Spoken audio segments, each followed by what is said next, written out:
నాకు అర్థం కావట్లేదు. వాళ్ళ రాష్ట్రంలో ఎంత దయనీయమైన పరిస్థితులు ఉన్నాయంటే నిన్నటికి నిన్న హైదరాబాద్ నడిబొడ్డున కోటిలో సుల్తాన్ బజార్ పరిధిలో పొట్టున 8 గంటలకి తుపాకీతో కాల్పులు జరిపి లక్షల రూపాయలు దొంగలు ఎత్తుకొని పోయినా వారి గురించి పట్టించుకునే నాదుడు గాని ఈ రాష్ట్రంలో ఇంత దిగజారిన శాంతి భద్రతల గురించి పర్యవేక్షించేవాడు గాని సమీక్ష చేసేవాడు గాని ఈ రాష్ట్రంలో ఎవరు లేరు. చివరికి ఎంత దారుణం అంటే గంజాయి స్మగ్లర్లు ఈ రాష్ట్రంలో ఒక ఎక్సైజ్ కానిస్టేబుల్ ను బండి ఎక్కించి ఆ అమ్మాయిని చంపేస్తే కూడా ఈ రాష్ట్రంలో అడిగే నాతుడు లేడు, పట్టించుకునేవాడు లేడు. ప్రభుత్వం నుంచి స్పందన అనేది సున్నా.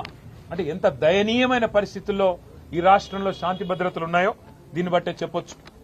సమ్మక్క సారక్క జాతర కోట్లాది మంది ప్రజలు గొప్ప జాతరగా తెలంగాణ కుంభమేళగా జరిగే అద్భుతమైన పండుగ, తెలంగాణ ప్రజలకు అత్యంత ప్రీతిపాత్రమైన పండుగ.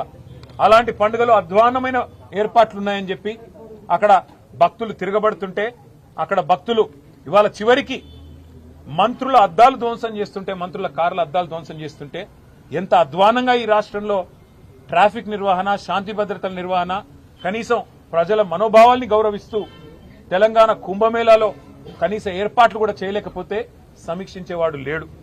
ఎక్కడున్నారయ్యా ముఖ్యమంత్రి గారంటే గాలి మాటలు మాట్లాడుతూ గాలి తిరుగుడు తిరుగుతా ఉన్నారు.